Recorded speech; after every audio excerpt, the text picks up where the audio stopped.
I'm joined today by three guests with very familiar faces who need no introduction. We are going to discuss role-playing games, conversation as their medium, and move on from there. Okay, now what you haven't witnessed yet is that these fine gentlemen have given up much of their time to discuss this topic back and forth with me over several years, and recently have committed to audio their thoughts on a set of questions that I posed for them as a background to this discussion. And we're moving on from there.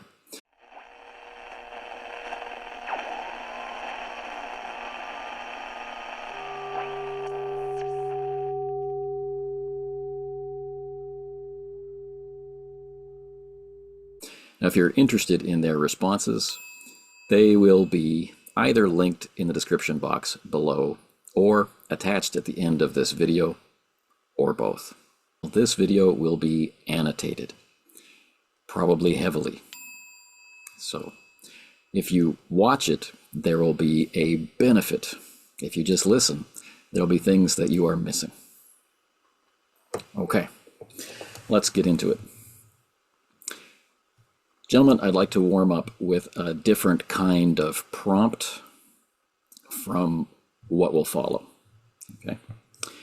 So as you recorded all of your independent responses to the background questions, were you or did you become aware that that framework was answering what an RPG can be, that it was showing how system matters to how we play in a functional sense, that it was laying a solid foundation for the exploration of the fluid and still developing variations of the structure that we sense attached to different RPGs, and also exploring why sometimes, for no obvious reason, even when a group is fully committed to playing together, some games just don't seem to work in some formats, like play-by-post or playing online,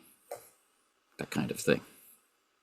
In other words, did the abstractness of the notion that conversation is the medium of RPGs become more concrete?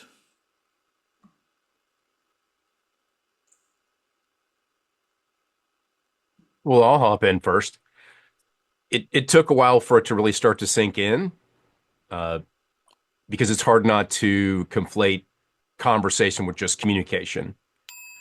And so you start to see some of the loss, especially hearing other replies, especially about play-by-post. You lose a lot of emotion, you lose a lot of the body language, you lose a lot of the in-person aspects of playing the game. And then even here, where we can see on camera, we all have different views of each other.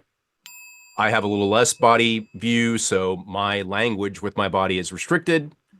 Same old G and you, Anthony, both have a pretty good view of the body, so you've got more upper torso that you could be emotive with. And it does kind of change how you're interacting.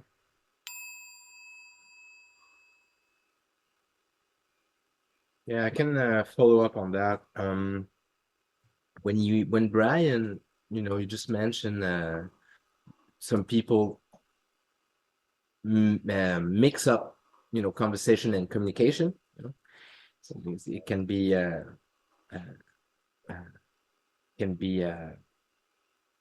analogous for some people. But we can communicate without words.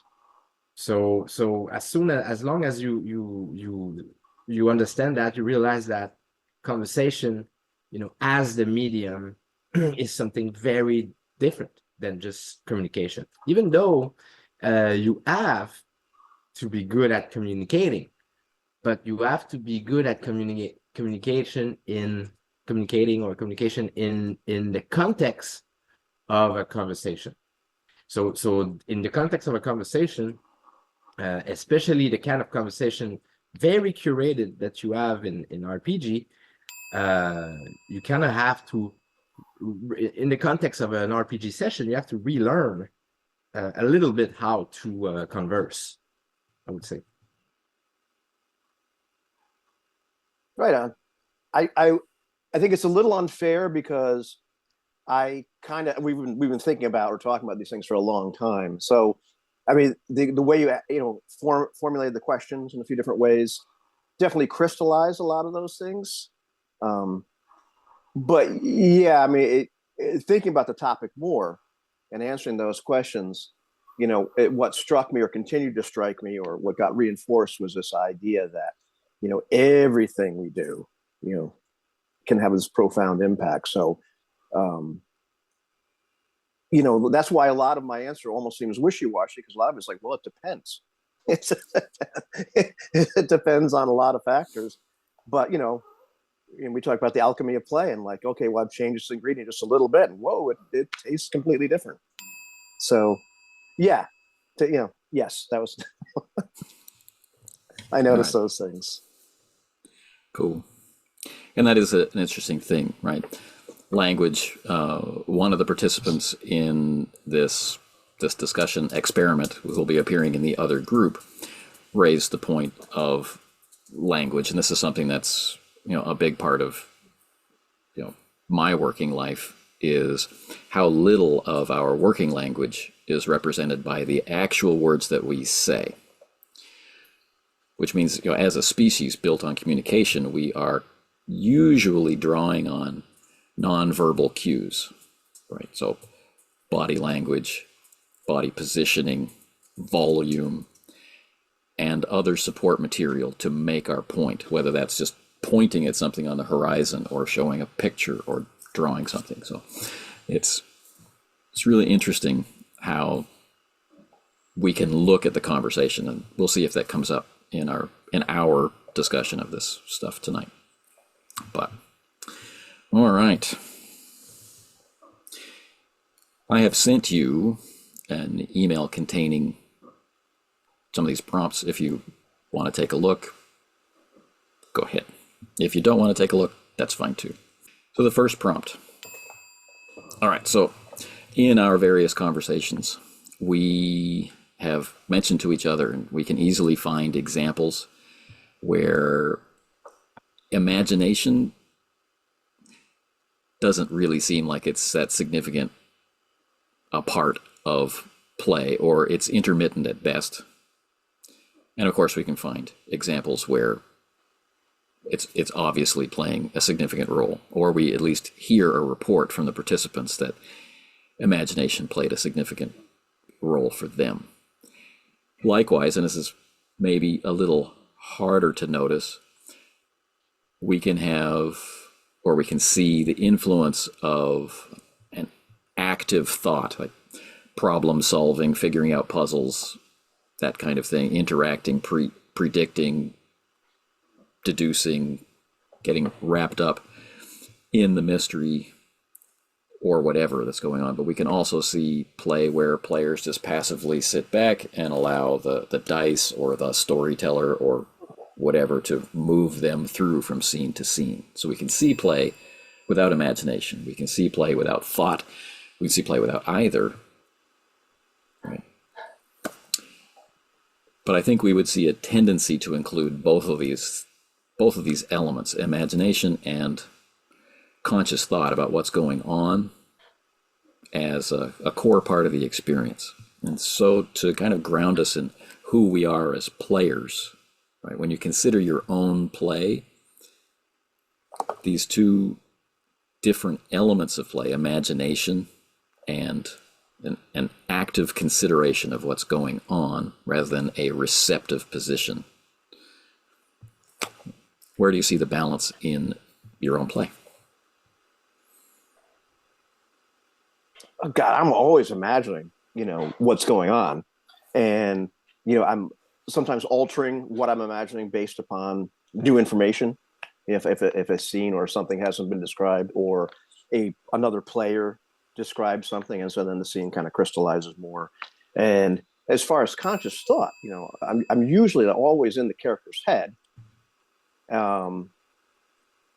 But then, at the same time, whether it's as a character or as Ivan, I'm thinking about, well, what could I do next? Or, there's that kind of, depending on the moment, there's a lot of chomping at the bit,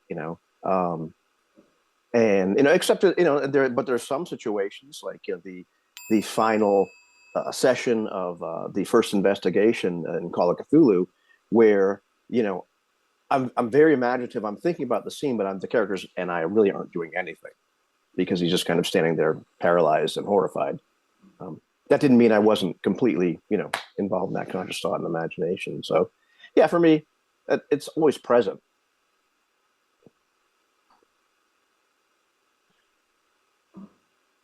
Well, for me, it's kind of a stutter step. It starts and stops and starts and stops as we're going through and playing the game, because I do have a lot of internal dialogue that goes on while I'm playing. And so I'm constantly filtering context, like who's saying what to who, where are we at? Is there action going on? Am I losing my mind right now? Did I finally get hurt? Am I about to die? These kind of things they're not interruptions. They're more like interjections, right? That kind of overlap on it. Once the conversation about the game kind of slows down towards the end and we stop, it's at that point for me that my mind just starts blasting into possibilities, right? It's constantly forking from the moment we stop the game. I get a couple of days where I'm not really thinking about it. And then a couple of days later, it's a bunch of what ifs. Like, for example, not to give anything away, what if he comes in through the door in the attic space? What am I going to do? And then it's just, here's a possibility, here's a possibility, here's a possibility. And it just filters through all these avenues. But which one it's going to be once the play starts, it's probably going to be a homogenous, conglomeration of all that imagination that's happened. Very interesting to hear you, both of you said that, because since we played together, I was kind of like, I could relate. I could relate to, especially the Brian's description, having played with him and watch him. And I analyzed one of your sessions, especially because you had like a 3-hour conversation with Anthony at one point about the Call of Cthulhu.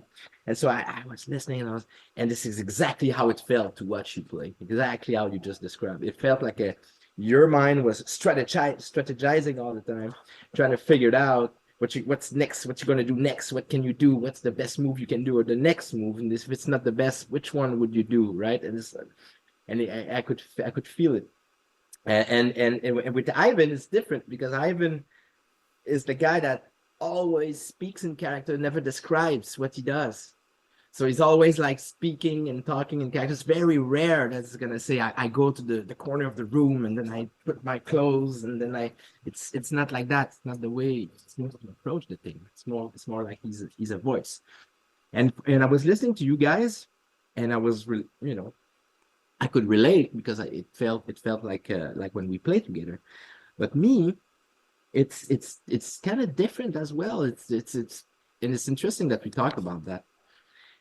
I try to embody, so it's not like acting, but it's kind of like enacting. I don't know if it makes sense to you guys, but it's like it's like, okay, so I'm a gangster. What a gangster would do, and you kind of like. And I try to find a voice, but one that is not too hard. But the way it works for me is that I have 2 channels of communication of this conversation. The first one would be through the voice of the character, so being in character. And then, for some reason, and I'm still exploring, I kind of cut off from that place of enacting the character, and then I describe what he does. So first person, third person kind of thing. And I switch back and forth, and for some reason, it helps me as the player, not as the character, but as the player, it helps me figure myself out in this conversational environment I have with the GM by giving him cues for his own imagination. So when I say that, with Jimmy, for example, I was always describing the way he was wearing his clothes and his stance and the way he was walking and stuff. It's kind of like I'm sending cues to the GM because I want to merge with his imagination, and I want him to see what I see. So this is how I describe the smells, and sometimes, and this is the thing, and I don't want to be too long here, but it's like sometimes this conversation is becoming very organic, and it can be a problem. I mean, let's say for Anthony, I know it's kind of a problem sometimes, is that my conversation, my speech will go beyond my agency and sometimes merge with his as the GM. And then I take for some reason, I lack control of that conversation. And I kind of take control of other characters in the scene. Like, for example, in one point, I was saying that I was going to see the boss upstairs. But in his mind, the boss was there, or vice versa. I don't remember. It doesn't matter. It's just like when you describe, sometimes if you speak in character through the voice of the character, that's never going to happen because you're only your character. You know, like when I listen to Ivan's playing, he's rarely gonna start describing the smell of the room because it's not his own character. It's just, you know, and so but me, I would go because I try kind of like to bring this scene to life for me as a player, but doing so, I end up creating things in the world. I don't know if that makes sense. So this conversation has two channels. It has the embodied one. For me, as a player, it has the embodied one, so the one through the voice of the character, and then all the descriptions around. And the reason why, and I'm going to finish with this, the reason why I have issue getting out of that two modalities, bimodal approach, is because I feel like if I'm just a voice, it misses a lot of richness of what's going on. You know, like the postural aspect, because if we are sitting in front of a camera or at a table, all the posture and all that, it has to be described. I have to go out of the voice of Jimmy or whatever character to start describing what's going on. I don't know if that makes sense. Yeah, it does. Let me tell you this. I don't take too much time on this, but even before you started to say, and I have to adopt the posture of Jimmy, when you started talking about being a gangster, I don't know if anybody else noticed this, but your body changed and you became Jimmy and you did things with your shoulders and you didn't have to say a damn word. I mean, you didn't have to describe how he's standing at all because you started behaving like Jimmy. So that's one of it hammers home that idea that, you know, so much of this communication is nonverbal, because when you do that, you did that, you weren't even talking about like being Jimmy until later on, but earlier on when you start doing the thing, I was like, oh, it's Jimmy. You know, so you know, exactly. It's amazing how much you communicate. And Ivan, funny enough, it's the last character I played. Yeah. So talking about that, since it's the last I played, I got back into that place. You know. Yeah, but if you did some of the other characters I've seen you play, I could see. I bet you I could identify them just by your body language. I could probably I could probably identify yours, you know, if I thought of it. Anyhow. Yeah. So this raises some interesting points, right? It would suggest that in Ivan's mind, imagination can come without an external cue. And maybe for others, maybe you, right? There is something that needs to go along with it to at least support it, whether it's portraying the body language or adding in more description of what you want to see or what you expect to see in a scene, right? This is entirely within the bounds of possibility. Like, what are the boundaries of your imagination, or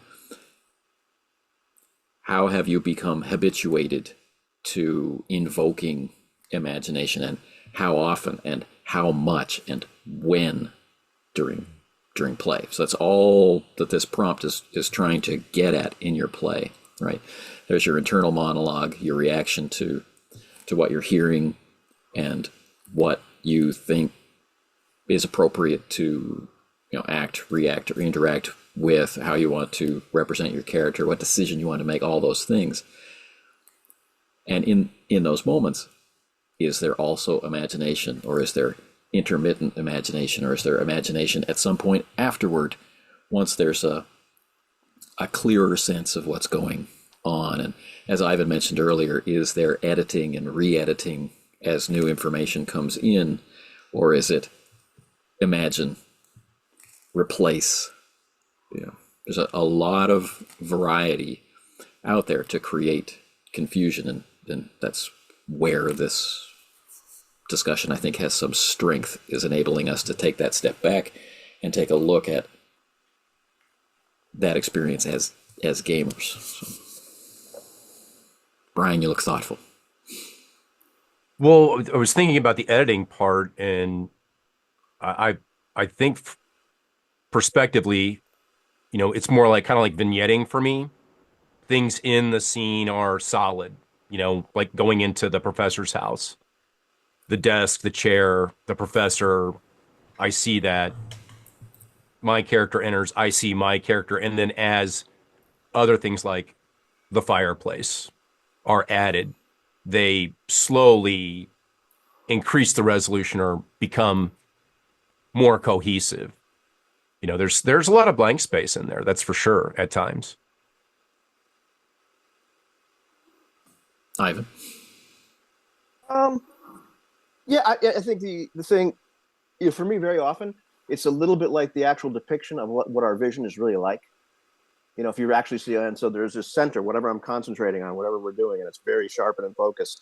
And then as things go further, it's a little bit, a little bit less distinct. But sometimes it's just because it's not important, or I know it's a something. But I was thinking, as Brian's talking, I know what the professor's study looked like, even though I wasn't in that scene. I know what the boss's office looked like in the scene with Jimmy, and I know to a certain extent I have this view of what the Scott's Farm, in that game looked like, and I was there. And if you asked me to draw it out, I probably couldn't. But sometimes it's more of like a feeling, like this is what the kind of place it is, and I'd have to look in a certain direction in my head to really see an object. But but it's all there, and the staircase in particular in the Scott Farm is just I know exactly what that looks like. Right. I want to, because Anthony, you just mentioned a few things about how it works for our imagination. Mentioning the fact that it has many ways to go around. Like, is it a synthesis that we do afterward, connecting the dots? Is it something in your mind's eye at this moment? Is it the stuff? Is it modular, depending on the new information that comes in, and it builds up slowly? I think it's all of the above. I think for me, it's a very boring answer, but I do think that it's a very organic process. So it's a weird one, because we can be both in it and both experience two radically different things. For example, me and Anthony, it happens many often. I do believe that it has to do with the English being my second language, but it's sometimes there's a few words that don't connect for some reason. That's happening to me. In real life, I hear everything. In French, especially, I would hear everything.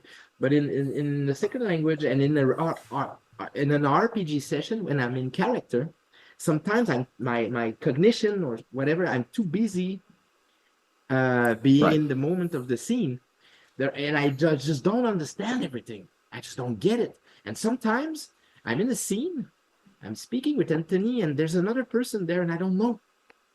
Or I think that a certain person is there, so I'm turned around, I'm talking to it, but for Anthony, the person is But they're not there. Yeah. Or they're not there. And it's just weird, because we just don't inhabit the same scene. It's just not the same thing. two different imagination at the same moment, but the conversation is the same for both of us. So it is very, very complex, like because it has, when we talk about conversation, there is the importance of listening, and it's very hard sometimes when you are imagining to, on top of that, be, for me at least, being a good listener and understand what everything is going on. And if in this kind of conversation, I mean, or the RPG conversation, if you don't communicate clearly, or if you don't listen carefully, both way, you will end up in a different position, different place than the person you are with.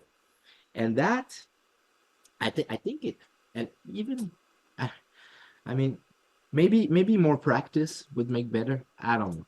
But sometimes, maybe, probably, if I would play more, but maybe at the same, I think it's kind of part of the hobby at the same time.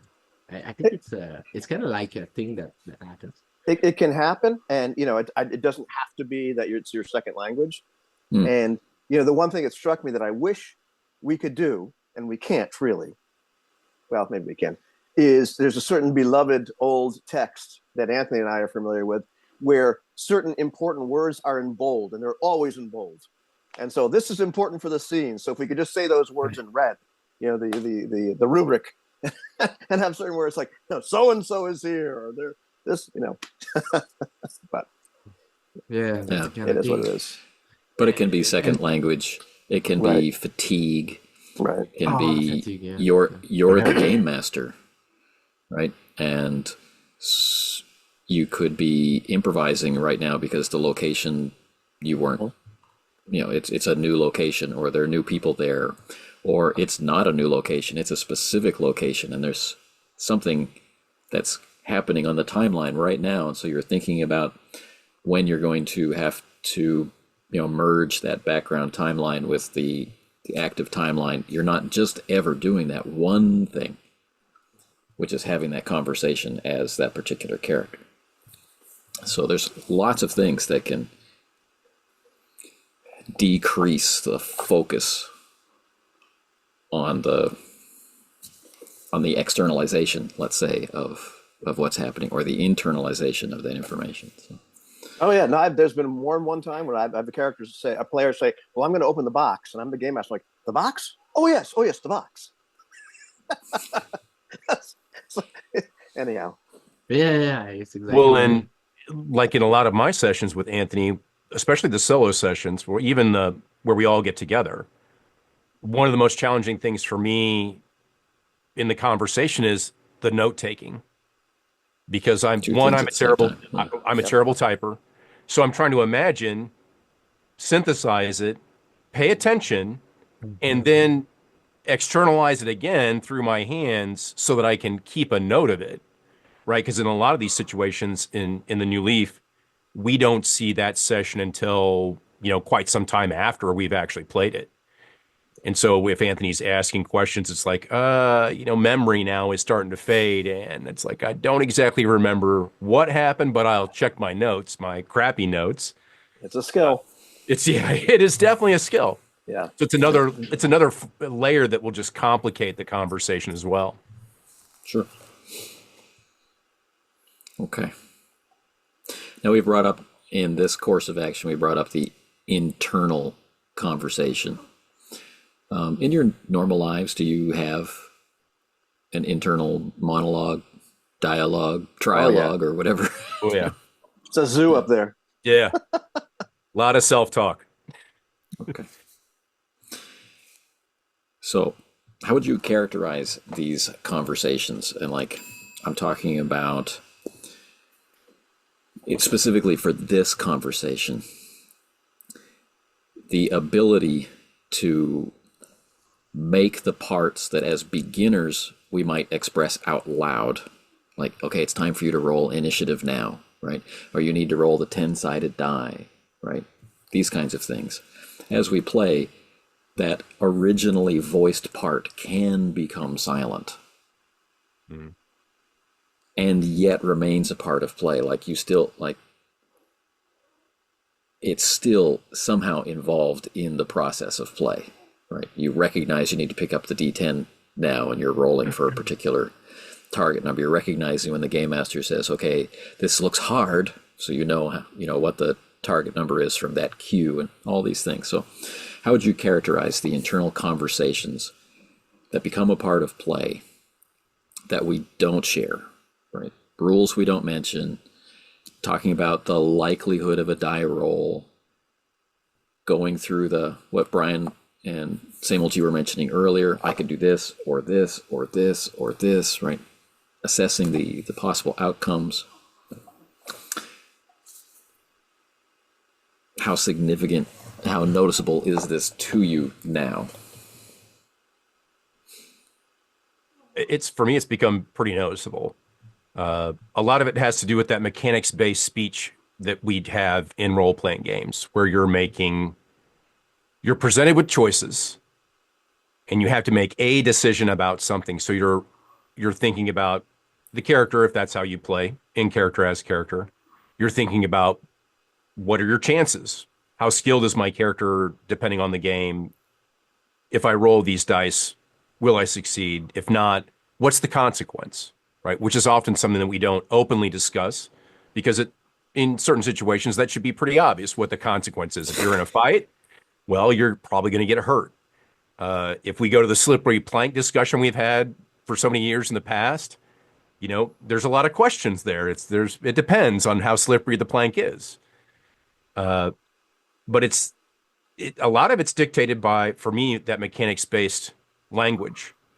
It's ritualized. I can feel by the way the conversation is going that we're about to roll initiative, or we're about to organize ourselves for a combat. So I never really asked that question, When it comes to other parts of it that don't get externalized, it has more to do with, is this in context of what the character is like? Is this within context of what the character would do? There's that kind of filter that's working all the time as well.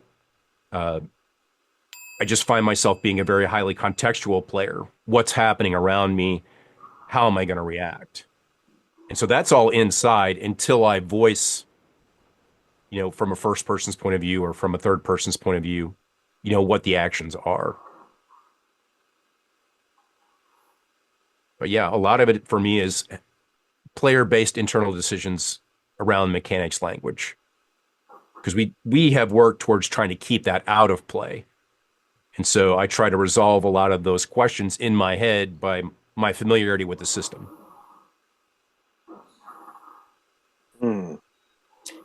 Yeah, I do some of that in terms of and sometimes it's less concrete. It's, sometimes I'm thinking of the numbers, but a lot of times oh man, I suck at this, or I'm pretty good, because I have a feeling of what the character's like. And so sometimes it's not really expressed in numbers, So very often I probably do say something out loud, like, okay, here we go, or something. But, a lot of that is just, I know what to do at this point, as far as mechanics that I'm familiar with. And what's more interesting to me, or what I notice a lot more, is in my real life, I have a constant dialogue going on, and depending on situations, I will consider my various options. And in real life, I'm a fairly risk-averse person, but I'm also a person with some pretty heavy drives,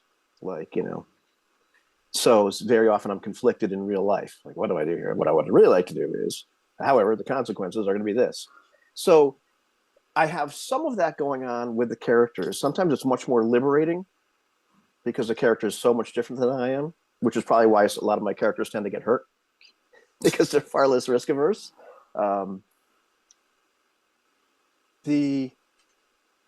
Sometimes I will think ahead in terms of if I do this, and sometimes as the character, this is the outcome the character would like, and is this going to hurt or hinder that?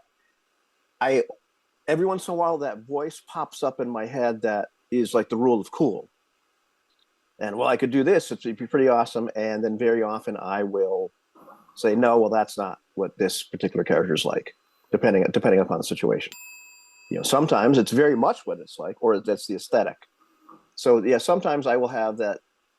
A bit of my dialogue is okay. What is the aesthetic? What's the of this game, and then I can make some decisions based upon that. And I can also make decisions, or I'll have that conversation in my head based upon the probabilities. I give that example all the time of, am I going to play Ubiquity or Call of Cthulhu when I throw the Ming vase at somebody?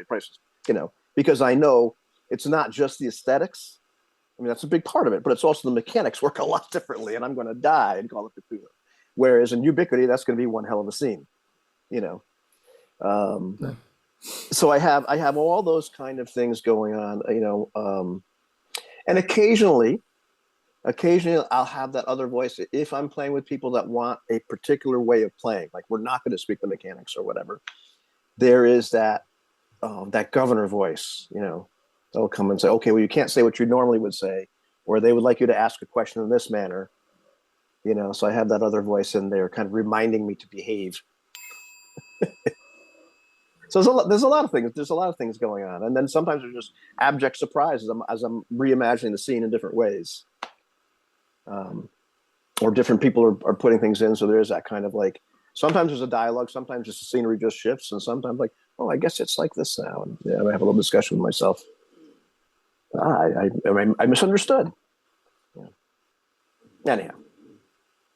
When it comes to mechanical chatter or mechanical babble, it depends. So again, it's this sensor where it will depends on a lot of things. So it will depends on social contract, will depends on the kind of game and all that.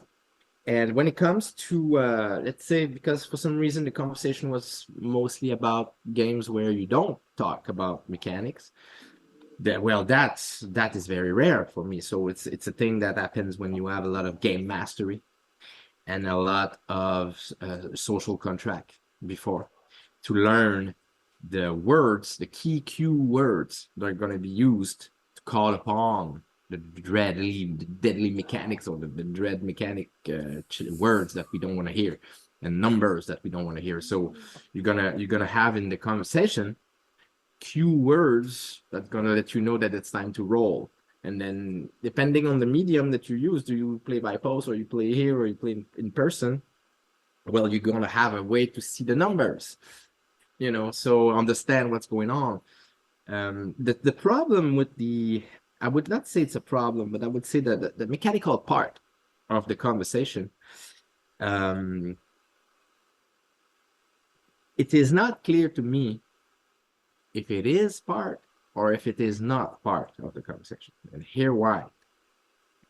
The thing is that in my experience, which is very shorter than yours, people here, it's the idea that most sessions that you're going to play is going to be full of mechanical chatter and full of out of character questions and chatter and babble. Most sessions that you're going to play are going to be like that. In my own experience, that's what it is.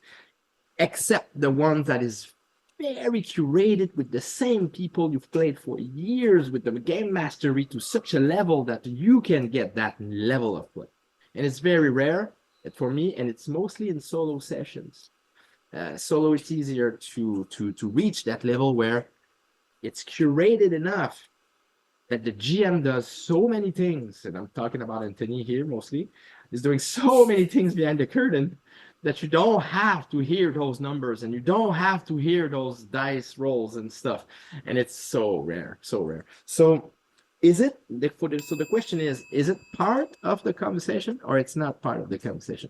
A lot of people idealized in a utopian way, like an RPG session where there's no mechanical chatter, no mechanical babble. It's just like this flow of things. You have 2 rolls a session, and it's like, woohoo, we are in this imaginary world. And those sessions are amazing, and they are rare, but they are amazing. But most of them are not. And so if it is part of the conversation, what is happening? Because I said earlier, you are in character, You know, so with, let's say, what, first person, and then you are a third person describing and narrating. So now you're not in character, you are describing the scene. And then eventually you have another layer or another, you know, way of conversation and communicating. It's numbers and mechanics, and now you are in another realm, and then you have on top of that, and this is another thing because it's not part of the question, but you also have the player to player babble, you know, when you want to understand what's going on and you ask questions and stuff like that. Is it part of the same conversation?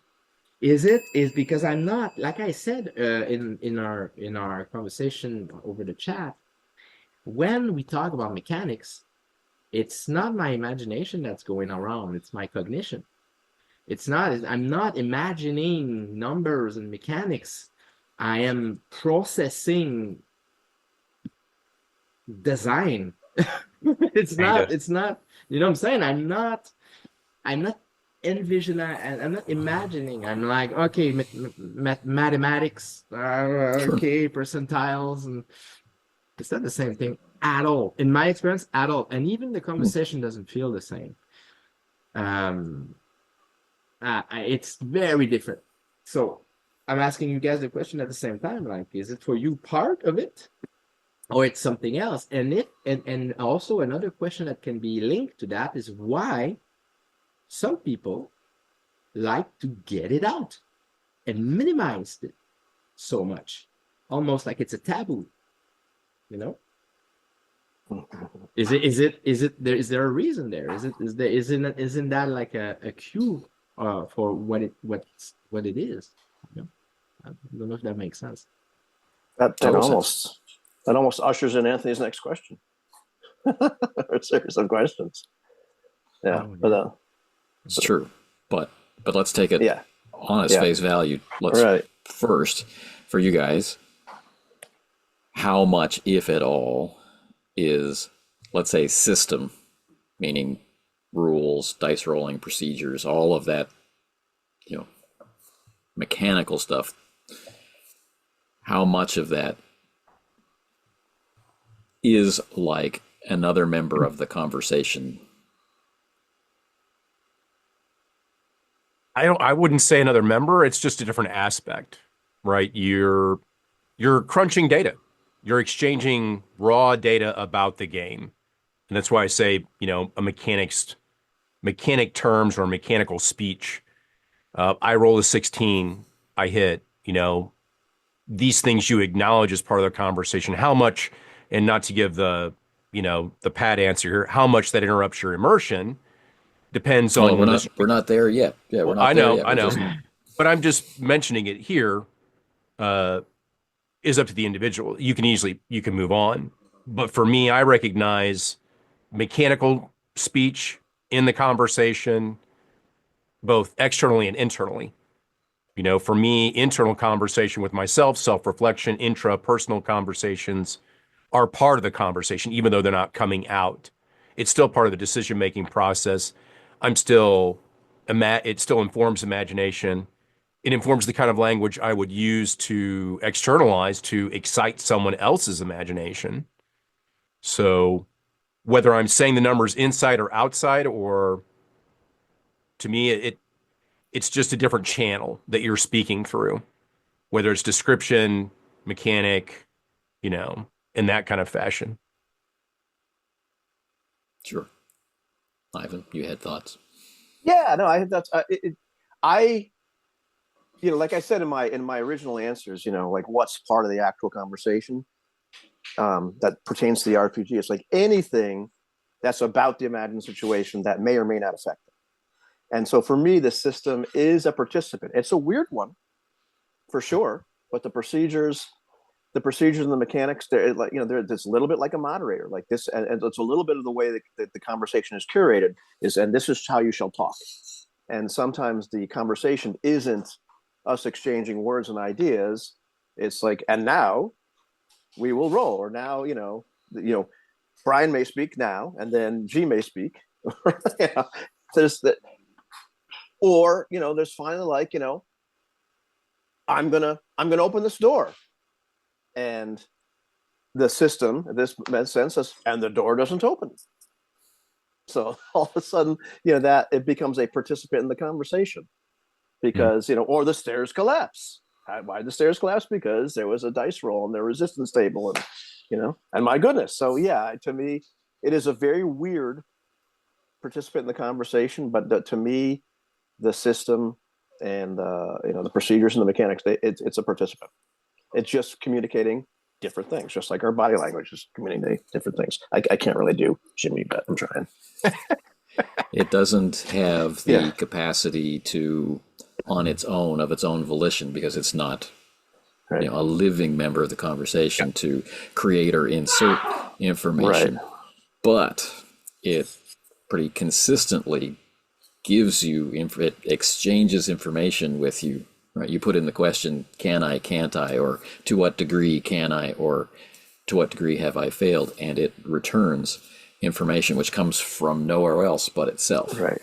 I mean, to me, and then I don't want to harp on this too much, but one of the things I was thinking of this last week, I've thought of this before, but it just came in this thought in my head, is like all our five senses are just question askers, and we are asking questions all day long just by looking and just by listening. And whatever, and so that's how that's how we're able to effectively interact within our environment. So we are constantly asking questions. The thing is, here we are now. We're playing out an imagined situation, and I can't see it, I can't hear it. Something has to tell me information about it. I can create it, or sometimes the dice tell me, "Oh my goodness, the stairs collapse," or "He doesn't like you very much." Or Anthony says, "My goodness, he doesn't like you very much either. I don't like you either." None of us like. Exactly. Who would? It's very interesting what you just said, Ivan. I agree 100% about the idea that we are like an antenna asking questions through five senses, like all the time. Right. You could call it synthesis, you could call it whatever, but it's yes.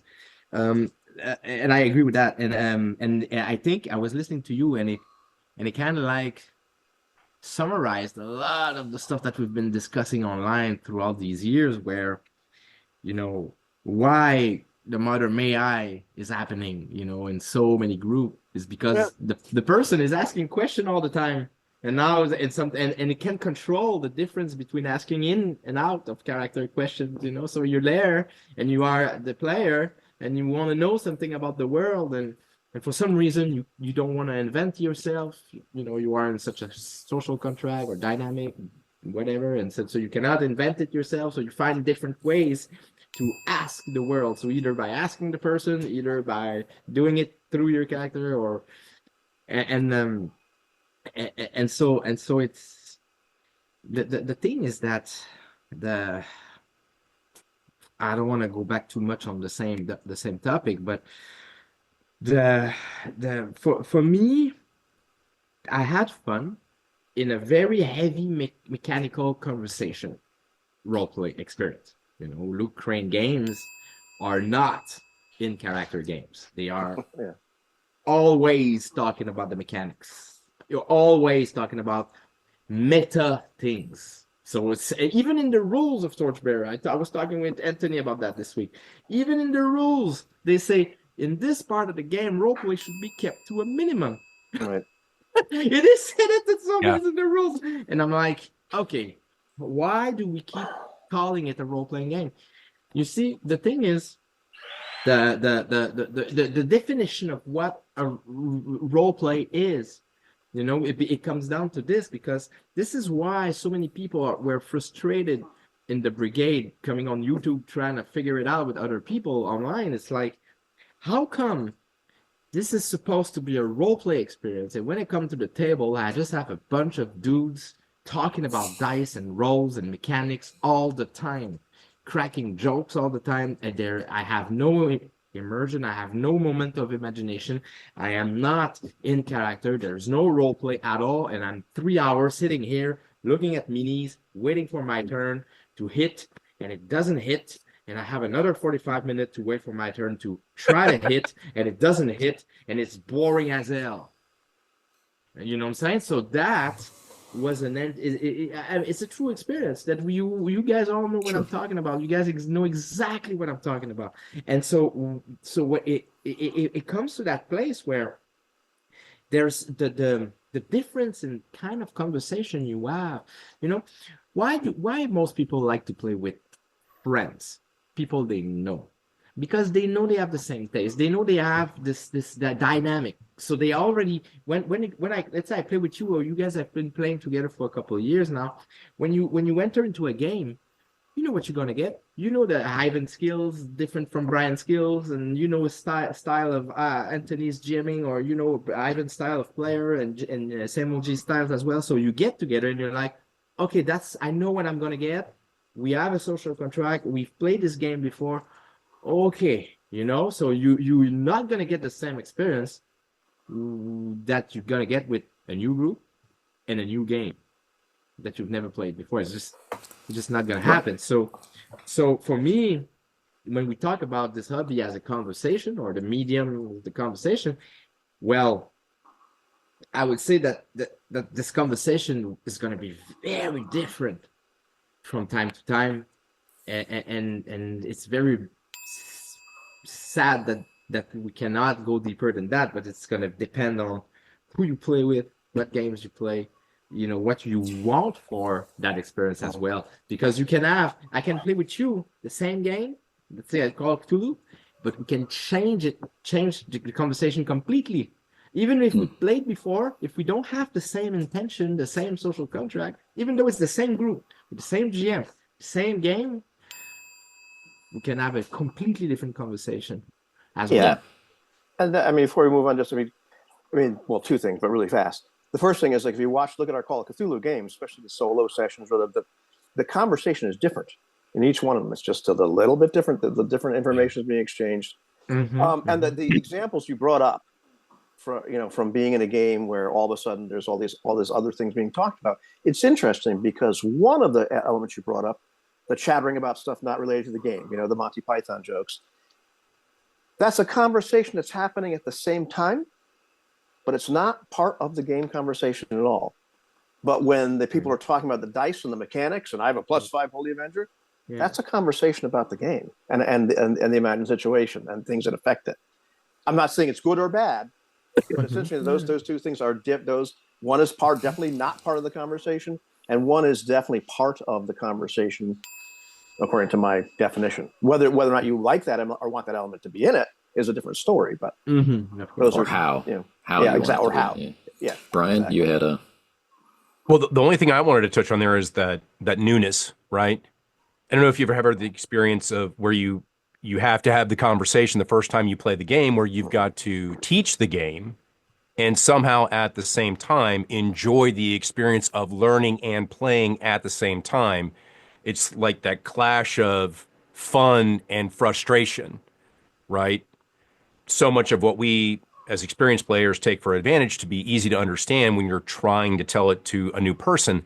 That is you want to talk about a curated conversation. That is a very extremely curated conversation, right? I think it was Board Game Geek had an article about, that time when your friends showed up to learn how to play Civilization, the board game, and you're the only one that has the rules. And this game takes 6 hours to play. And so you have to teach them, right? It's called the Not How to Have Fun game night. Uh-huh. So it's a very different investing in future fun. Investing in future fun. And very that specific. what you just described is the reason why I'm not a board gamer.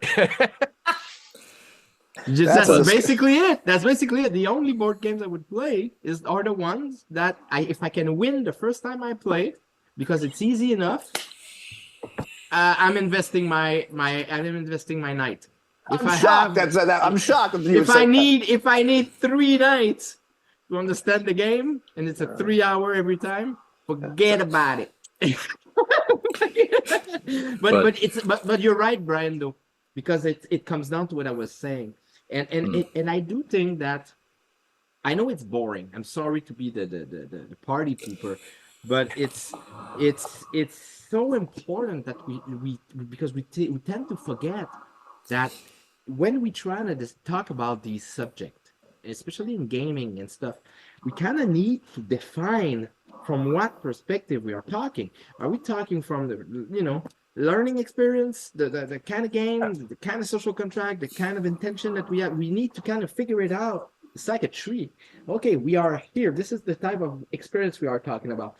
We're not talking about when you are new to a genre or you're new to a system or with your new people. No, we're talking about a situation where you are with friends, with a social contract, and again, everybody knows. Okay, it's not the same thing at all. And Right. sometimes we forget. So what we do, we conceptualize on a higher level, and we try to pack it up all together and say RPG is a conversation. It's all the same conversation. It's not the same conversation at all, at all. Right. And so it's very hard for me. So that's why every time I think I have it's my turn to speak today, I'm like, okay, where we are now, okay, here, it's not the same as here. It's not the same as here. And that's interesting. It's annoying though. It's annoying because it's almost like every time we need to speak, we have to figure out from what perspective. At least in my case. Which is where it's different, I think, for me, because with drawing to that abstract point, that point where we've reduced it down to one idea, conversation is the medium of RPGs. That's there so that we can establish these as templates. We can establish these as procedures. It's not, okay, what am I doing this time? I'm with these people playing this game, and it can become, these are all the possibilities. I have an understanding of all the cases. So that then, when I get into that specific case, it's things I'm taking away, not things I'm adding. I'm not rebuilding it. I'm in this conversation. I'm teaching now. I'm not playing. I'm teaching. Right? I'm not going for the game master experience of sometimes getting to role play the NPCs. I'm helping you understand your character or this weird mechanic or these dice with these symbols on them or whatever it is.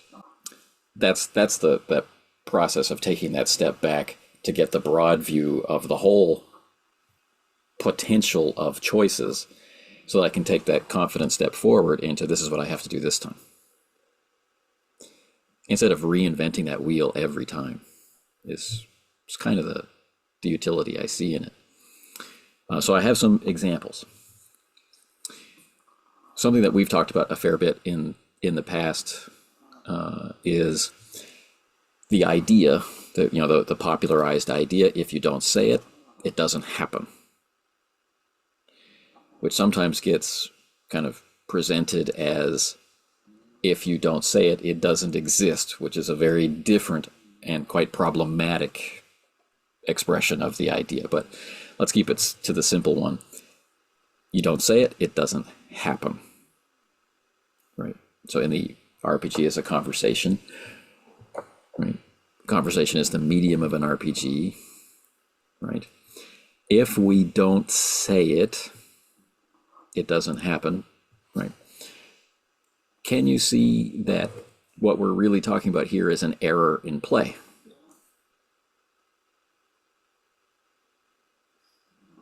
Yeah. I have it strike me a few things. So I don't see it as an error in play, but I think it's a fine dance because it's all about deduction. All right. So for me, deduction and let's say analytic deduction or deductive analysis. I don't know which word you want to use, but it's the idea that when you listen, you don't have to say show don't tell, right? So you don't have to say everything to make sure that it's a possibility or it's part of the experience, because by deduction it can be part of it. So let's say for example there is a scene that the GM is describing and narrates what's the actions and the events of the scene, and then eventually it falls down to the players to play and participate.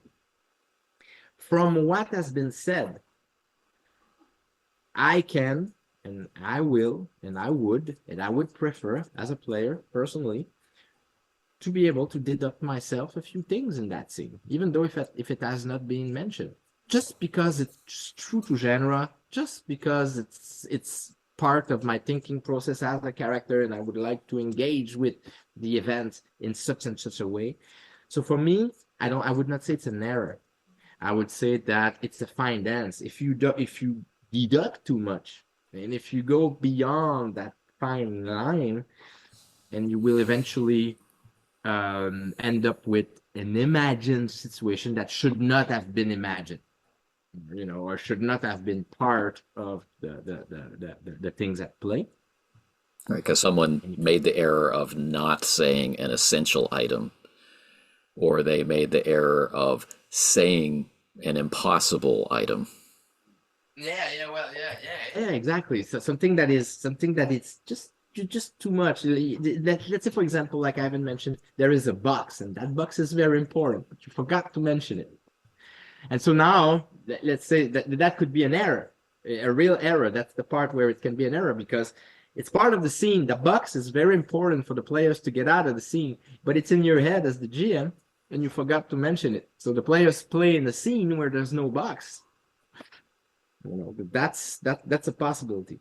And on the other end of the spectrum, there's the possibility of creating out of nowhere a box just to help yourself out for some reason, and now it's becoming boring for everybody because you just came up with a box out of nowhere in a situation where there should have been a box. That's would be my take on the idea that when something is not being said, it's not real. I don't think it has to be dogmatic. I think it has to be moral. I think it has to be Ethical. ethical. It has to be something that together we, because it's fun sometimes to be surprised by what people come up with. That's my take on that. Yeah, the deduction is a great way to look at it. I mean, and there's also the idea of like, well, how important is this really? But deduction is a huge thing, and so I'll use a real example, which may or may not have been scrutinized at one point. And so, I'm at a location, might have been the Scarts farm. I leave the taxi cab, and I'm with another person, with Brian, and with Smalls, and Brian Courtmarsh. Brian Courtmarsh, yeah. So I'm with Smalls, McSweeney and Smalls are together, and I state that I walk up to the house, or I say, "Come on, let's go." And then this conversation, the characters are conversing amongst each other, and Anthony then begins to describe things. At no point did I say, "I walk up to the house," and what fell under even more scrutiny was at no point did Brian say, "And Smalls follows him." But we're talking. You may deduce at this point that me and the fat man are walking towards the damn house.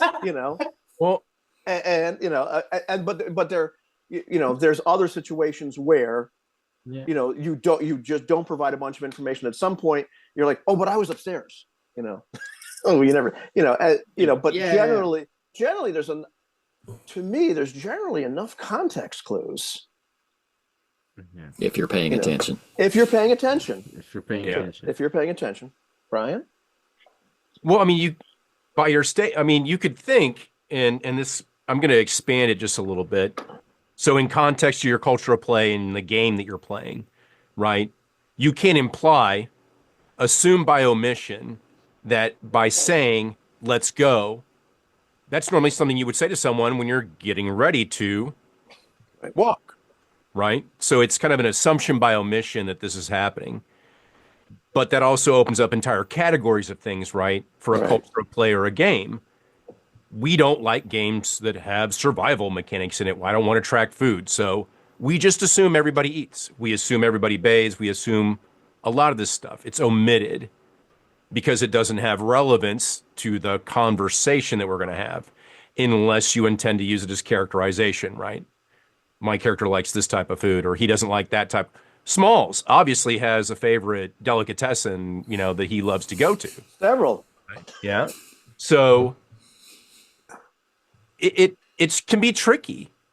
Is it an actual error? I mean, it depends on how far you let it go, right? Like if all of a sudden the let's go turns into combat all of a sudden and you, you know, didn't realize that this is what was happening, you were walking into danger, uh, I have could be a another real potential, example. could be a potential error.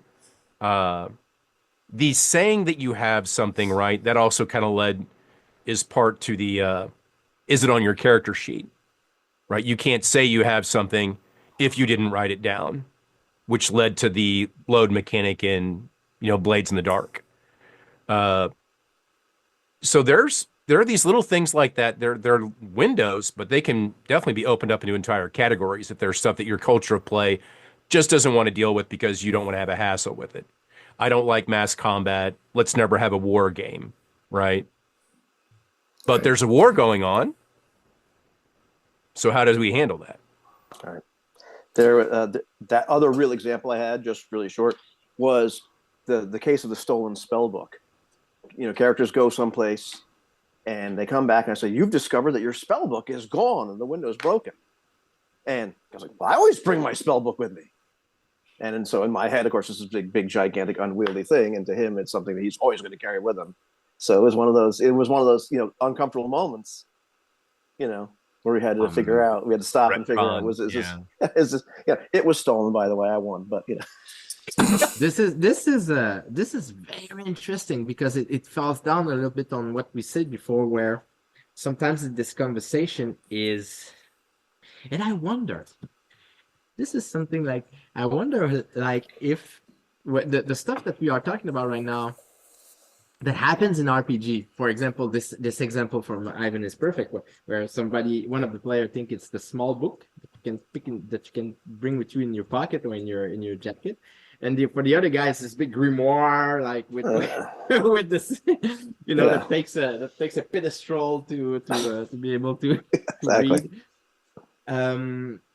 How much of those mistakes happens in real life when we have conversation with people and we are describing things and stuff? More than you might imagine. More than we might All the imagine. time. You know what I'm saying? Like, because in RPG, you end up finding out that you messed up, because you will end up, we talk about these prompts and these little things and objects that don't exist. So at one point, the mistake's gonna come out. You're gonna find out either by talking post game. "Oh, you were not there. Oh, I thought all along that you were in the car. Oh, the book, you had the book on you. I thought it was a big book." And then you're gonna find out. But in real life, you say things to people, and you don't have that chance sometimes to go back and have this long conversation like we do in RPG. So it's so many things that you say to people. They see something else. They hear something else. I mean, it's Right. very it's a very when we talk about the conversation, it's anyway. Well, To cap this one off, yeah. I would phrase it as an error in play, because I find these catchy phrases that enter into the lexicon of how we talk about play. They usually have some kind of root cause, which is usually some sort of play that we really, really liked and we want to capture it. But as a species, we tend to pay more attention to the things that bother us. Right? You'll get one person who says, "I really liked that," and you get 100 people that says, "Man, that was trash." So these pearls of wisdom that get encoded into do or don't do this behavior, they tend to come from some behavior that people didn't like. So not enough information was being presented for this group to be satisfied. So they said, "Look, you have to say it or it doesn't happen." But the flip side is also a real pearl of wisdom, right? If you say it, it happens. And like Brian shared in his communication video, his first communication video, he shared a clip of a game master before a game saying, "I don't want any out of character talk. and anything you say basically can and will be used against you. Yeah.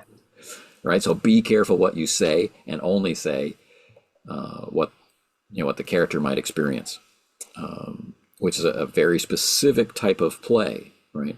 Which makes it very difficult to voice obvious thoughts that the character isn't saying, which is a huge part of some ways to play, right? So it's really interesting where these things come from. And then there's this very funny story of Eric and the Dread Gazebo, which I imagine you all know. Oh, yeah. Yeah. Do you know what a gazebo is? Yeah. Which is instantly stopped if someone recognizes that the person doesn't understand the word. Yeah. And it's funny in a very bullying kind of way, right? We're laughing at Eric, who didn't know what a gazebo was. Yeah. And we're not chastising his friends for not explaining, because it's fun to make fun of people who don't understand, right? There's really nothing good about this story. No. Right? But it's highlighting an error in play. But it tends to be used as an example of the wrong error. The game master made an error, and everybody playing with Eric made an error. All Eric was guilty of was not understanding a vocabulary word. Right. But he's the brunt of the story. So I think these conversations are important to step back and say, what could have been done, before we zoom in and say what was done, and figure out what it is that we really want to do, right? So we have these classic debates about this, or player skill versus character skill, and player skill versus player skill, new player, old player. How should we be approaching, right, this game, right? Sink or swim for the new guy, or do we, right, slow things down and explain everything? That's what this is about. Anyway, so the key point to take from all of this is, what is your reaction to the argument that, let's say, all the separate incidents of imagination should be shared in full, so that imagination is harmonized into one imagined space? And this is in the context of it being a spectrum, right? We can all share what we're imagining and imagine one thing together, or we can share only the essentials and allow ourselves the freedom to imagine separately but congruently. And to further explain that, there's a tapestry on the wall. We could stop the description there, and the three of you could imagine a different color for this tapestry, and it would never matter. Yeah. Or we can say there's a red tapestry on the wall, and now we're all imagining a red tapestry, and it will never matter. So let's talk about that. All ideas should be shared to bring things together into one vision, or somewhere else along that spectrum to the point where we're only sharing the essentials. Because if we don't share the essentials, of course, we run into error where we cannot understand, we cannot interact properly because we don't know those essential details. Make sense? Yeah, go. Makes sense. I want to start. I have so many things about that. First, oh man, I get the point. So if you are a game master, let's talk from the game master perspective, and you start to describe, let's say, a scene or a room, for example. If you just bring in the conversation, the essentials, if you just do that, it's gonna feel like a railroad. Why? And I don't like the word here, I don't have a better word, but it's gonna feel like a breadcrumb situation where here's the next shiny things. You're gonna have all the players on that thing because it's the essential. You don't say anything else. So if you see, I think I should I should interject. By the essentials, I mean like size of room, where the window is, who's there. The essentials to imagine the situation around the characters.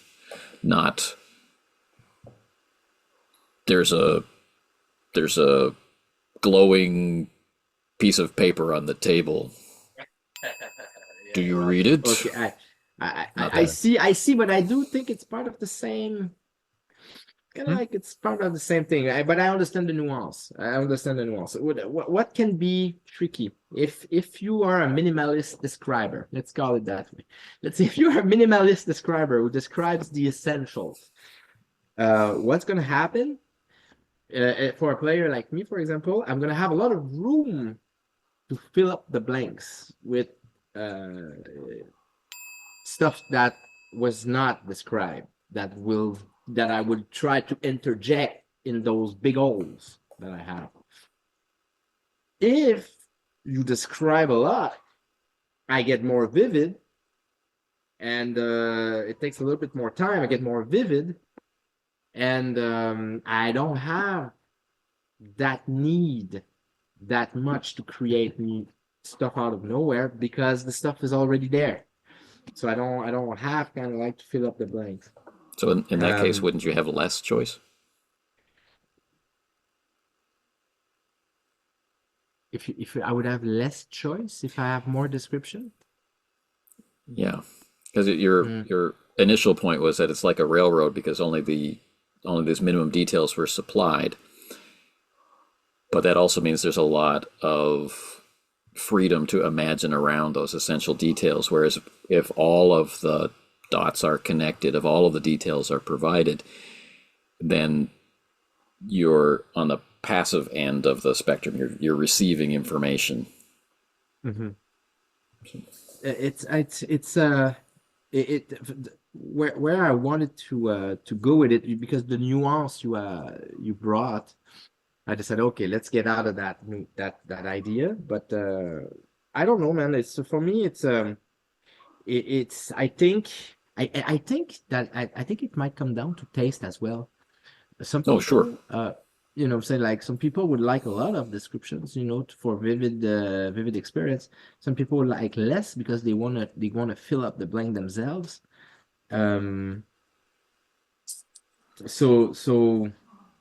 I would say that.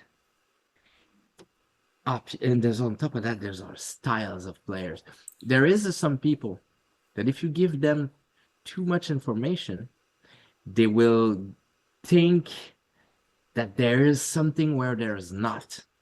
I don't know if you guys have encountered that in your players, and then they start to jump on that thing, and you're like, it was just this naive description of things. It was just a very naive me putting stuff in the room, and then they jump on that thing for some reason because they think there's a solution for something there. And that's who's in that car outside? Who is it? That's what I exactly kind of thing. That's what I meant. I remember. That's what I meant by. That's what I meant by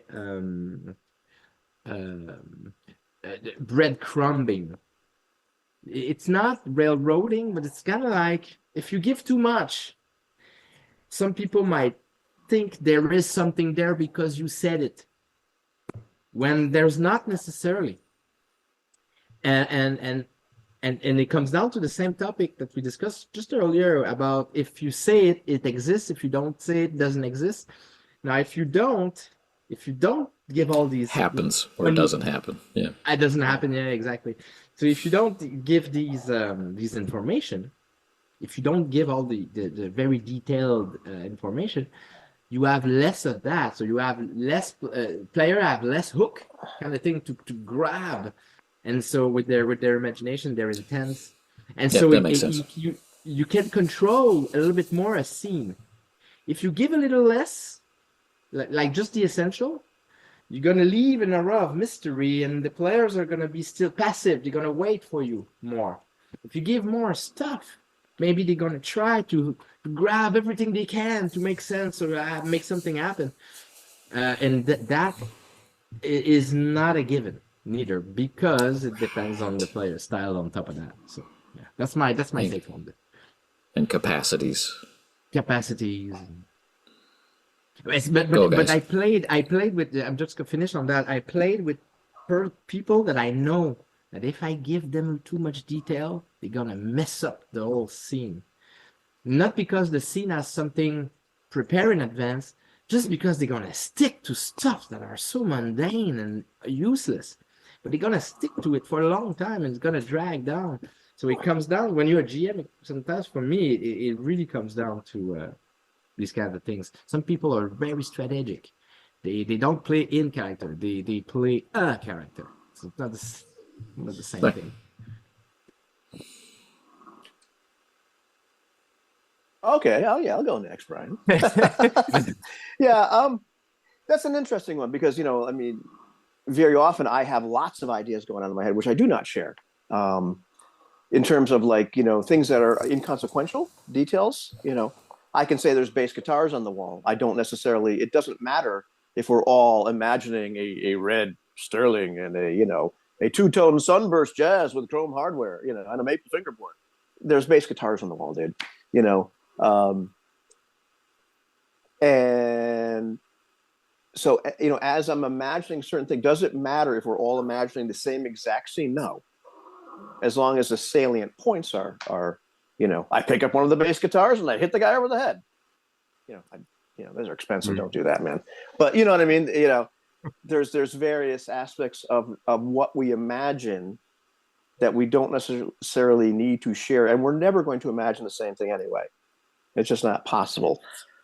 In terms of like character's internal state, you know, very often we share that via tone of voice and body language and those sorts of things. I don't believe these things always need to be expressed in play. You know, some people want to see that, you know, and it boils down to your intention and a bit of the aesthetics. You know, it can be somewhat jarring if you're like me to hear a monologue of the other person's thoughts, because, you know, from trying to have an experience as, you know, the character, most of my friends aren't walking around going, Ed's kind of pissed off now, you know, and he's really confused trying to determine whether or not he should, you know, you know, and I know a couple people like that, but so I don't, you know, there are other things that absolutely need to be said, especially if there's errors in perception, like, you know, the idea that somebody doesn't have a real good knowledge of a specific time period or genre. And, you know, even to the point where we might need to stop one part of the conversation and have another part of the conversation where we just, you know, clarify a detail. But there's so much of the internal state of the character, and also just all the various thoughts I'm having, where it depends on the game and like what we're trying to do. Do I need to voice out all the possible strategies? I think if we're trying to, you know, if something's happening in real time, and, you know, do I need to discuss or start to vocalize to everybody else? Well, I think if we all go on to the left and hide behind that rock, we, you know, that's generally not going to be happening, you know, in the imagined situation that I'm doing that. I might not have time. So, yeah, for me, it doesn't matter and sometimes it can be very jarring if all that other internal information is being shared. Even down to the point of maybe some details that are inconsequential being shared, like, say, by another player who's imagined the scene in a particular way. And because sometimes it completely has to change. Oh, that Sterling is blue. All right. That happens to be. Yeah. Brian. So we've had, in the past, we've had conversations about description before, right? And one of the ways in which we talked about it is you enter a 1950s dining room with a kitchenette off to the side, right? We know what a dining room is. We know what a kitchenette is. So we have this one like container of the conversation that seeks to provide a very limited amount of information that you get to fill in. So in an improvisational play, you would say, is there something weird in this room that I need to pick out? Whether you're playing a mystery or whatever it might be, is there a clue? Is there a reason for the character to stop at this point, at this location? And that's kind of an idea from improvisation is once you've finished the weird thing about the scene, you move towards closing it out. So if you have the ability, if ever everybody, like I'm sure Samuel G, you might not have the same concept of what a 1950s or 1960s kitchen looks like in America. And I certainly don't have an idea of what one looks like in Canada. But I could probably assume that it's got a lot of hardwood somewhere, wood paneling maybe. Do you need to get down to every detail? Probably not. But those containers definitely give you enough basis to work with. It's just, is there a weird thing? Is there something necessary that we can stop, role play with, continue this conversation in the room, and then move on? At least that's, again, just trying to stay in context is kind of how I've always thought about that part of the conversation about description and drawing attention, not necessarily breadcrumbing, right? But do we need to stall the game in the kitchen while two people argue over, the Depression era green glass that's in the cabinet? Yeah. Okay. So I have things I want to add to that if I may. So Go for it. So Brian is expressing something that it's close to what I was expressing earlier, and I think it's the idea that in this game, the role-playing game and conversation, there is something where we talked about layers. I don't have a better word. I don't want to use some vocabulary you guys have used before, but the idea where you have the player is in character. So he's playing through enacting and embodying the character. But you also have the player playing as the player. And when the player is playing as the player, even though he seems in character, he has this thinking of, if the GM have mentioned something on the couch, Sure. it must be because the couch, it's important. If we are in the kitchen right now, there must be a reason why. So now it's becoming it's not a character anymore. It's the player that is playing in that Right. scene, and he happens to be a character. So it's not the same thing, because and it comes down to this idea of information and descriptions that you are providing in a scene or in a game, because there is this layer of thinking it's not all players that have it, but it's like, if we are here right now, it must be because it's important. If this character is there right now, there must be. And so it ends up very utilitarian. It becomes this place where the player is engaging with the situation in a strategic way, in a utilitarian way, not in a character-based or character-driven. And it's that question of what my character would do versus what the player would do. And also, like, the attitude is like, am I trying to win something? And am I trying to optimize and be the best, or be a good player? Or What should I do? What should I do? Can I came up winning this scene, or can I came up on top of that scene? And what it does, what it creates, is this new conversation. And it's weird, because some players are very good at bringing that conversation through their character. So they will end up asking a bunch of modern AI and questions, but it will be through the character. So it's already better. But it's through the character. And so it becomes, instead of it being Jimmy anymore, for example, it's becoming Samuel G asking with Jimmy's voice, the question that Samuel G has. And so, and now when you do that, when you end up in that situation, you're not engaging with the imagination and the conversation the same way. Now it's Right. something else. And it's almost it's a way, it's kind of like a way of bleeding. You remember that word, bleeding, Bleed. Yeah. from Emergent Play? I don't know if you guys remember. It's like when a player, if people don't know watching The transfer of it's, emotion. it's a transfer of emotion from the player through the character. The player is frustrated. You know, he uses his character to express his frustration through his action. Now it's not to do that. It's not to bleed, but it's to win or get the best of the situation because I don't want my character to die, or I don't want. So instead of playing the character, you playing you, and there is and I got, and it's a pet peeve of mine. It's like I could, and when I'm a GM, sometimes I watch what I say because I don't want the players to fall into that stance. I want them to stay in character. I don't want them to fall into the I'm the player. I wanna know why you put a knife on the table. There's a knife on the table. There must be something about that knife. If there is a knife there, it must, and they will put so much energy, and it's just, I don't know, it's something that happens, and it's something that it's kind of like part of the conversation, but it's kind of like a conversation in the conversation. I'm sorry, I didn't want to. Well, I mean, these experiences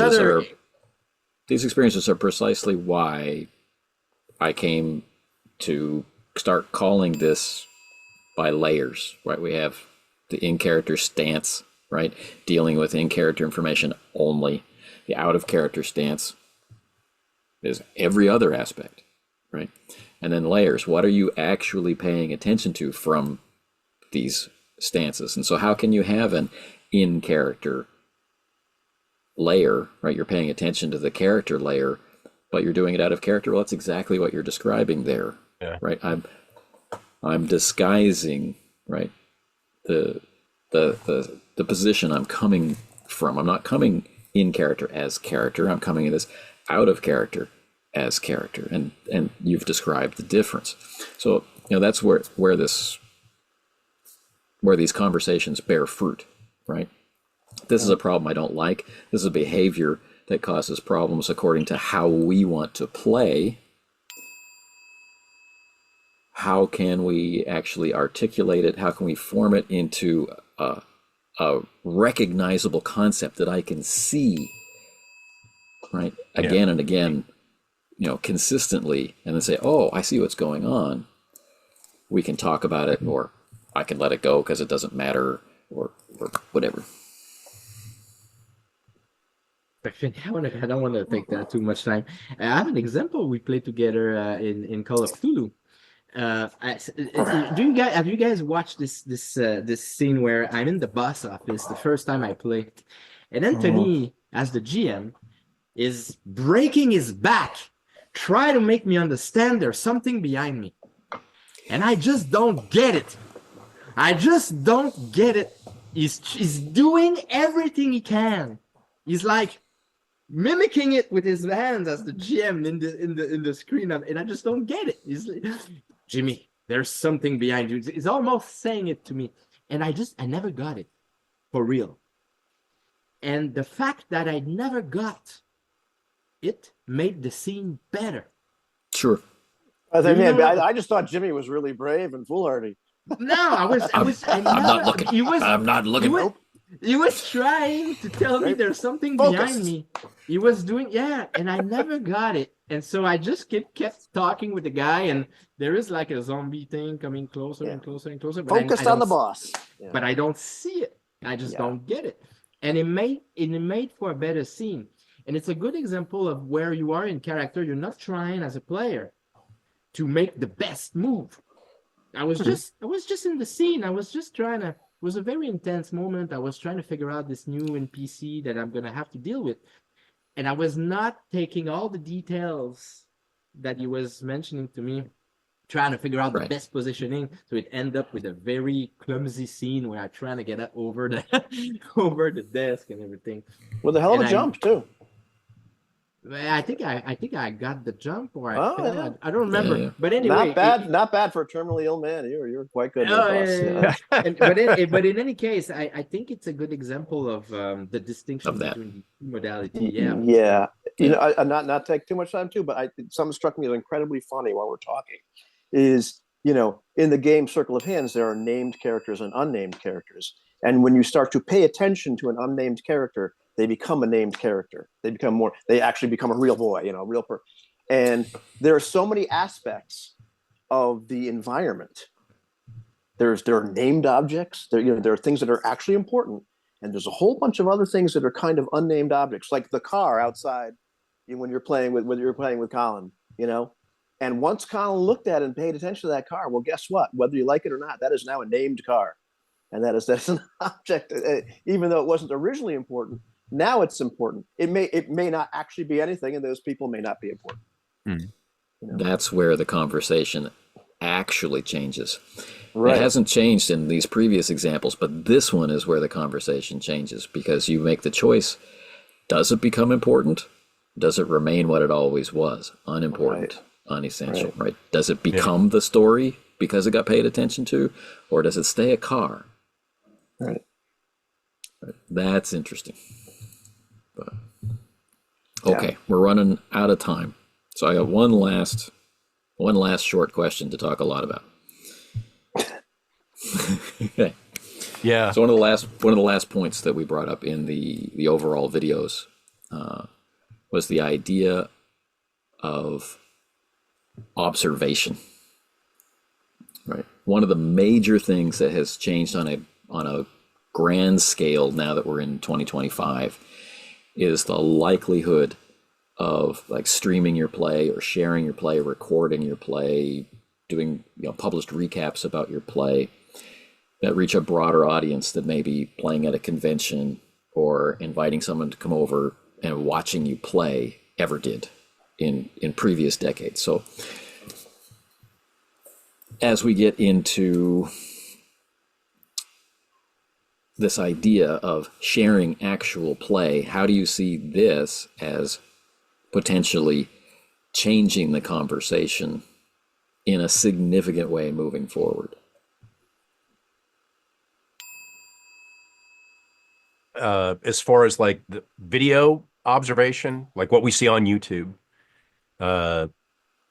I think there's going to be a continuation in the difficulty to be able to tell the difference between a performance and an actual game, where we're actually seeing people play like they would because of, there's been far too many studies about human behavior that once you're being observed, you're on camera. The classic one is the food court. People who clean up after themselves or don't clean up after themselves in a public food court, right? You will behave in a certain way. This idea of the audience is somebody is watching you. So do you need to be entertaining? Do you need to be educational and informative? Or do you need to give a correct representation of what the actual activity looks like and sounds like? Because it is very messy. And that's why I struggle through most actual plays, is because what I see most of the time is not what I know a game really does look like. It looks like it's very polished a lot of times. Some groups do get close online, but they also kind of lean more into being entertaining rather than being an actual play of the game, and that goes for solo, co-op, and GM-led games. I've watched solo versions of the Mutant Year Zero Zone Wars and 5 Parsecs from Home, which are solo strategic war games. They're skirmish games, which have narrative elements to them. I've watched co-op versions of Ironsworn or solo play version of Ironsworn. And even the solo versions don't feel like what's actually happening when I've seen other people actually play in person. Because I've sat and watched somebody for a while at a local game store play Ironsworn by themselves at a table. And it could have been familiarity, but their experience, from what I could see, looked a lot smoother than what most people normally have in a game like Ironsworn. So I think that's going to continue on as far as like what we're going to keep seeing in the media. Ivan. I'm still stuck on the guy that felt it was necessary to go to the game store to play a solo session. So anyhow, The writer in the coffee shop. I know, yeah, Yeah. the writer in the coffee. I get it. I'm just being a jerk. Yeah, don't be a jerk. That's rule 3 of the Holy Trinity. I'll try next time. Yeah. But The Holy Trinity. yeah, don't be. It's interesting because I've done it for a while, and you can definitely see, as Brian mentioned, there are plenty of actual plays, if you will, out there where they're obviously very performative. Sometimes, where you're pretty sure the group doesn't realize they're being performative, but they're performative. There's an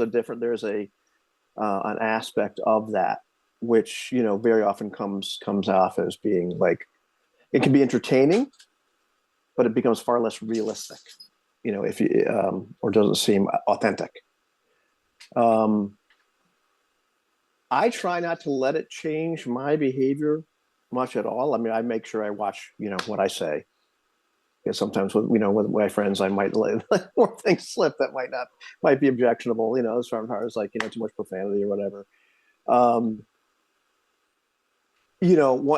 Having known Anthony for some years now, the one thing that's become more and more obvious is he's very good at it, but he's not at masking it or having it be subtle. But there's a lot of curating of he is very intentional with how he does things.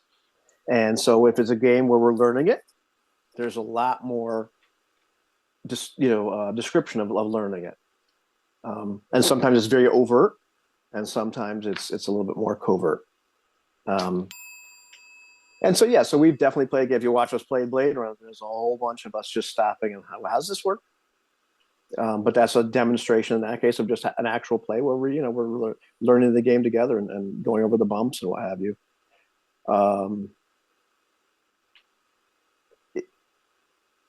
In my experience with a group that's gelling, that's really kind of like our perspective is, or our aesthetics are a lot closer. I actually kind of like listening to some of our old live plays. It's some of them are pretty entertaining. There's the informative, like, how do we do here? I need to get some details for the next session. And sometimes I'm laughing or really involved in the situation. There are definitely people that watch some of our live plays that are like, wow, that's really cool. I wonder what happens next. Or I love these guys, So I don't, the conversation can change because there's an audience, but it doesn't have to. And I generally rather it doesn't. I'd rather see the real authentic thing. And very often, a lot of the sessions are like really even like our sessions of the Veil. I love going back and listening to those things. Some really compelling stuff happens. It's funny because like we talk very often about story as product or story as byproduct. When we're playing, I'm not concerned about the story that might emerge. Going back and listening to it, sometimes, wow, that's entertaining as hell. So something happened, but we didn't intentionally create it. It was just through how the characters interacted, which I think is really cool. To me, that's once again like much more authentic. Like, this is what actually happened, and so that's a very long-winded way of saying I don't think it has to, and change the conversation. And very often, I think, depending on the circumstances, depending on like what our intention is, are we showing what teaching the game or whatever, it can kind of lose something. Yeah. Well, I think one nuance I wanted to hit on was that, like, when we were kids first Right. playing, there is no expectation that people would see you play. Right. Whereas now there's a growing expectation that you should be able to find pretty much any game you're interested in. There should be an actual play of it somewhere. And, designers and writers are trying to find people to do actual plays of it. So the likelihood of being informed by groups external to your own with different cultures of play and different expectations, different capabilities, different, fidelity of imagination, and all of these different variations. It's a curious thing. Doesn't have to change it, but will it? Yeah. Can it? And Yeah. how? Go on my channel, watch Dark Age of Man being played by real people in real time. And that's one of those things. Yeah. That was fun. That was fun. I mean, I think we did a pretty good job of just playing the game, you know. In that case, that some of our friends created. So, yeah, right on. Same old G. Yeah. You've always had a point about being able to observe. Yeah, well, for me about this, the thing is that personally, I think we are part of a major transition in this hobby, because this hobby, like I discussed with, I think it's with you, Anthony, last week, it's the idea that for 30 years, this hobby was hidden. It was an esoteric hobby. It was part of a specific group of friends playing in their basements for 30 years. And you are playing in game stores if you're lucky from time to time, you know, for 30 years. But it was not something that you could see that much, except when you go in convention, and convention play is different because it's too fast. There's too many people running around. It's just, it's kind of like fast food of gaming. So when you it's my own experience. That's great. You win the conversation. Well, fries with that. That was good. Yeah, go on. And then we go into YouTube era, Brigade era, and then we see the coming of age of this, you know, public gaming, real public gaming, with a lot of people from different places, different experiences, and trying things together. And then as the technology get better, HD images and then YouTube become a business model. So it's like people in a studio with a team filming them with props and stuff, and it becomes this big thing. So I agree with Brian that if you go into the idea of YouTube, there is a business model for views and likes and sponsorships and gaming and money and stuff. So there's that. And some people like that, and some people watch that, and there's that. But that is not the same as an authentic online RPG session you can watch on YouTube. It's definitely not the same. It's a performance. It's for money. It's for views. Then you have stuff that is being emerging. We talked about last year the 1D, 2D, 3D, 4D approach. And there was this big controversy about the fact that they were elitist in the sense that 4D is better than the other. Now, this conversation has been keep on going in these crowds of people. And what they did is that they differentiate four different conversations, basically. You know, you have the beer and pretzel conversation, then you have, you know, the game that is trying to be a little bit more serious, and then even more curated. So the less curated to the more curated kind of thing, where you have no mechanical talk, no out of character question, no inside jokes, and then it's becoming very curated. And the conversation kept going, and now it's not that the 4D is better than the 1D. It's now they start to realize that it's different ways with different games and different social contract and different stuff. And now those are becoming public. So you can see, you know, with guys like Shonner back in the days, what he was doing, he was pointing videos, and it was like, you see, this is not this, this is not that. And you have people start to watching that and start to see, oh, I like more these games because I can make jokes with my friends, and I can talk about rules, and I'm just here to have fun. And no, I'm a more intense person, and I want to have a very immersive experience. So I have this kind of approach as well that I can go. That was not possible before YouTube. You know, that was not because you didn't know better. You were with your own group. And then you have Anthony, Call of Cthulhu, Turn of a New Leaf. Now that has nothing to do with 1D, 2D, 3D, 4D approach. It's more like, we will teach you what is happening. So Anthony, what he does is putting these prompts, so you have to watch at the same time. It's not just I was falling asleep to you guys at Call of Cthulhu, so I was not seeing the image. But when you look at the image, you have the post conversation game, you have the text, the bubbles that appears to teach you what's going on. So now it's a learning thing. So you can learn to improve in this hobby by watching these YouTubers who post authentic sessions, so not a performance one, not a performative one, not one made in a studio for money, but one that is educative. So it's like you're there, you watch, you have stuff that appears at the same time telling you what's happening behind the scene, what's going on at the moment is going on, and then you can also have the conversation at the end. So all these things is happening right now. So you have 30 years of an esoteric hobby, and from 2012, 2013, it starts to become this thing where you have Google exposed with Google Hangouts about 2013. So now we are like 12 years later. Imagine like this transition keeps on going for a while. Technology gets better and better, and the medium is going to get better. And then eventually, well, we are part of it right now. It's very hard to see what it's going to look like in 10 years.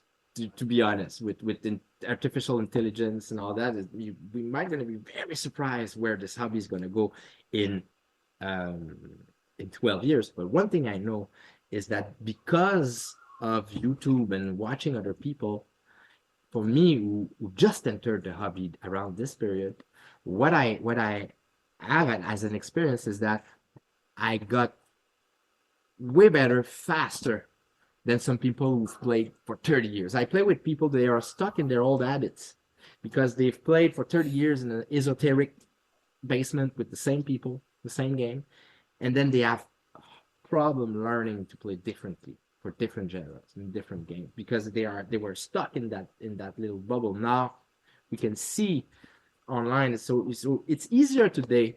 What I would like to finish on that note for your question, Anthony, is that it's easier today to reach the experience you want. Not necessarily being better, but reaching the experience that you want. Recognize you recognize it, make sense of it, discriminates it. When you pitch a game with a bunch of people, now we have vocabulary, we have styles. We can say this game is going to be like that way, about that, we're going to do it that way in that style, and people kind of get it. 12 years ago we were trying to build up that vocabulary together online, every person on forums with the Forge 20 years ago. That's what they were trying to do as well. And I think that the more we are exposed, the better it's going to be for the hobby. You made me think of one thing that's going to change my answer slightly. Not exact, is that the most powerful thing I think that's come out of doing this online or is not so much the game itself, but it's the discussions afterwards. Like how did this feel? That kind of stuff normally isn't exposed. What was I thinking, or why did I make this decision?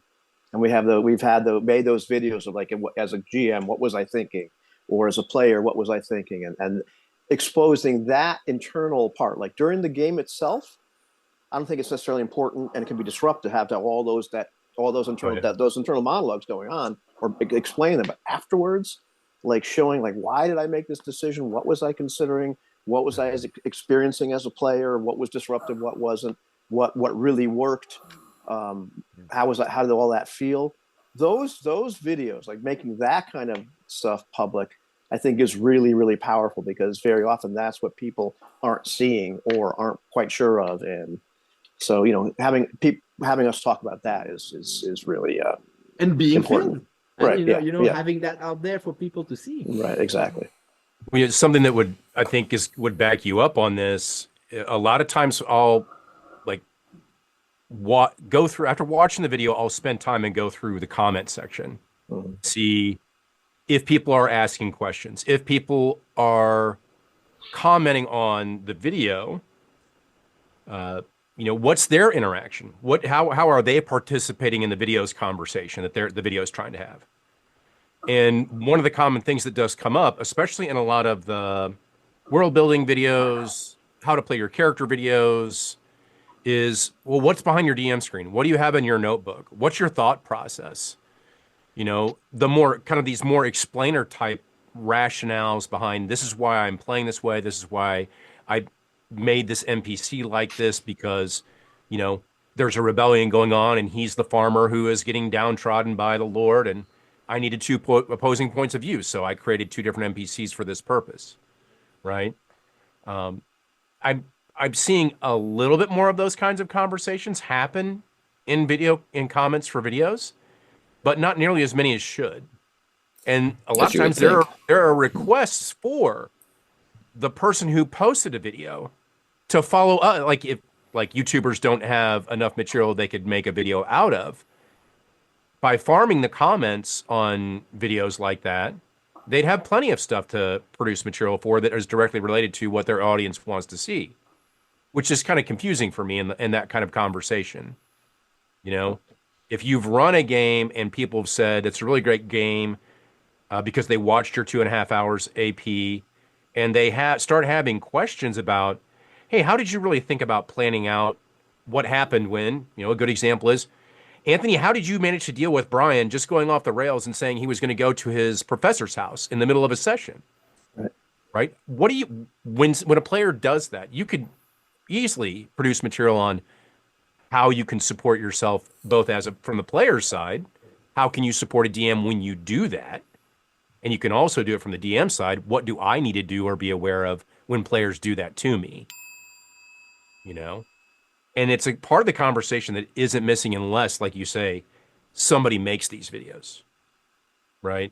Which I find more value in. There's more value proposition for me in that kind of conversation than I watch your 2-hour AP and I struggle to get through the first, 15, 20 minutes of it because we're still waiting on pizza to show up. Yeah. It's funny, like the one thing, like, because I will stream games live, and thank goodness I don't see the comment section as it's happening. But that's a very real thing that can happen. I mean, like I think some of the other guys have shared, like when we were playing Dark Age of Man, Jason and Dell commented a couple things that were, as the game was going on, and it wasn't that disruptive. However, I'd prefer not to see it because then all of a sudden you have this other participant. Some other people may love that. I mean, if that's what they're looking for, having that other participant or participants in the terms of the comments during an actual play, that's something. It's funny. It reminds me a little bit. We're playing All for One Regime Diabolique pretty early on, and there's this one part where there's this cart or something in front of us, and Philippe is on this horse, and Anthony starts pantomiming, jump. I'm already playing jump over the thing. But he's like, take the envelope, jump over the car. I think it's very, very appropriate. So I do that. But you can imagine playing a game where the audience is saying, jump over the cart, Philippe, and affecting what the player does. Third party directed play. Yeah. Or making them consider things they wouldn't have considered before. Yeah. So is that good or bad? I don't know. But it's a thing. We've accepted that the players of the game are a participatory audience, but what happens when there's just an audience who now can participate? That's the thing. When like I said, when I made that little short or video, whatever it is, about the idea of playing in a live band and playing RPGs, because there's a lot of similarities in terms of the chemistry and the moving on. But I said, Freebird. I can't. It makes me think of the emperor going like this and like that. That's make me think of that. Like there is an audience and there's like, and he dies. Exactly. And I kill him. But the one thing I said in that video is I'm not sure if I would even. I know I'm playing in front of an audience sometimes. I don't think I'd want to hear the cheers or the boos. Never mind the up down, but it's a thing. It's a potential participant in the hobby going forward. And who knows? Maybe 5 years from now or a year from now, we'll hear people cheering. Yay! He killed him. Inevitably, when this goes into VR or at least AR, there's some really substantial changes that are coming. But gentlemen, thank you for giving up so much of your time. Once again, these guys received 5 kind of esoteric questions in email and were asked to record their thoughts independently from each other, and then didn't get to hear them for a week, and then got all of these details presented to them all at once to take in and intuit and understand where everyone else was coming from, and then get asked these even weirder questions for this discussion. So I really appreciate their effort and their candor and their sincerity. And hopefully this is the beginning of conversations about how we actually play, what it means when we get into our interactions, about how we want to play with each other, and what we can do rather than what we have to do, and that sort of thing. But anyway, good night, good day, be well, and take care.